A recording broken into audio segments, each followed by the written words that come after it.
KF-21 9호기 순수국산 쌍발 엔진 공개. 코어수 개조한 4만 파운드급 성능. 단 7년이면 충분하다. 러시아 엔진을 복제한 중국 엔진과 달라. 현대전에서 가장 중요한 게 제공권을 누가 갖느냐에 따라서 판도가 많이 바뀌는 걸 알 수 있는데요. 그래서 각 나라의 군사력 측정 지표를 측정할 때 가장 먼저 우선이 되는 게 공군력이라고 볼 수 있습니다.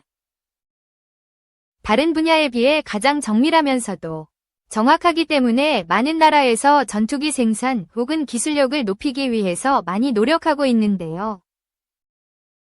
현재 분단 국가인 대한민국은 어떤 상황일까요? 우리나라 공군력도 상당한 수준에 올라와 있는데요. 얼마 전에 한화에어로스페이스가 45년 만에 누적 기준 엔진 1만 번째 항공엔진 생산을 달성했다는 사실 알고 계시나요? 그리고 1만 대 출하식과 함께 대한민국 최초 국산 전투기인 KF-21 위 엔진 생산과 6세대 전투기 엔진의 개발 플랫폼을 선제적으로 확보하기 위한 공장 증설을 통해서 1979년부터 물결표 45년간 축적된 역량으로 첨단 항공엔진 분야의 생태계를 구축해 2030년대 중후반까지 글로벌 수준의 독자적인 항공엔진 기술을 확보하겠다는 전략입니다. 현재 한화에어로스페이스 창원 1사업장에서 공군 TA-50 훈련기의 F404 엔진을 생산하면서 항공엔진 1만 대 출하식을 열었고 출하식 이후에는 KF-21에 장착할 F414 엔진을 생산하기 위한 스마트 엔진 공장 착공식도 같이 진행이 되었습니다.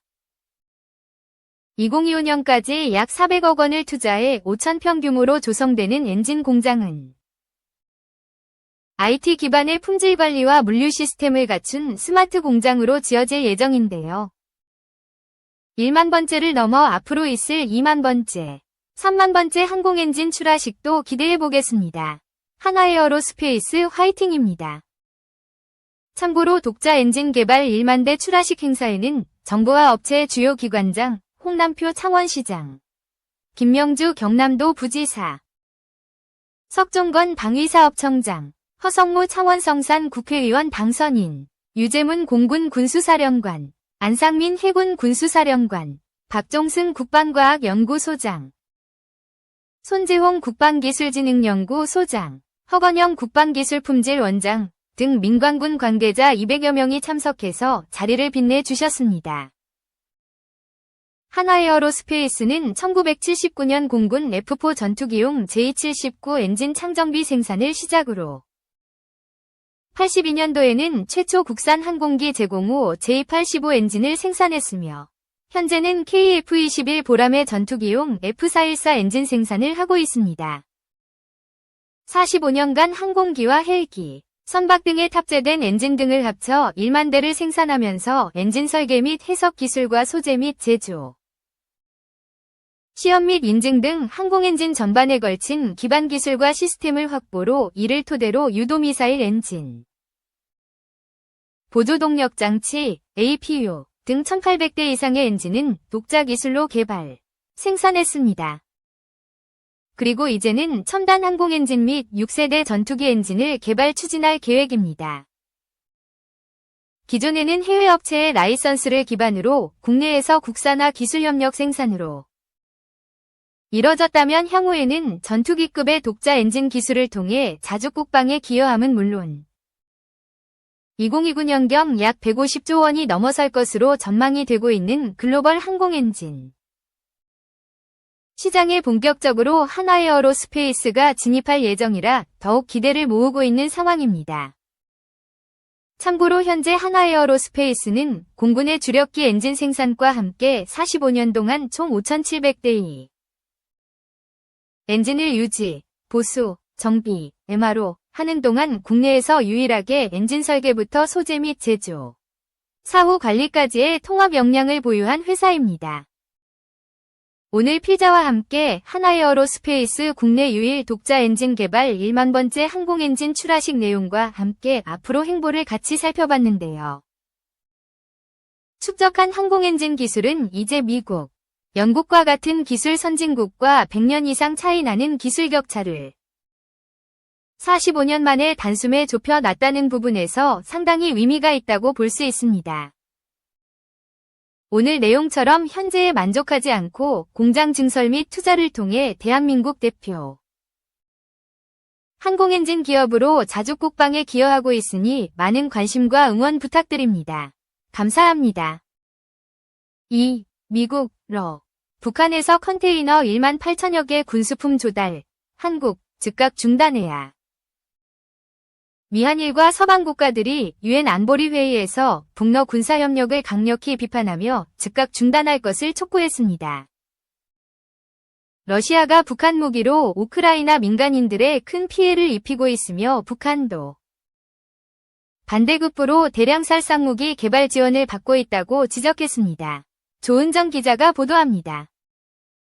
로버트 우드 주유엔 미국 차석 대사는 13일 러시아가 우크라이나를 침공한 이후 북한으로부터 탄도미사일 수십 기와 컨테이너 1만 8천여 개 분량의 군수품과 관련 자재를 조달했다고 밝혔습니다.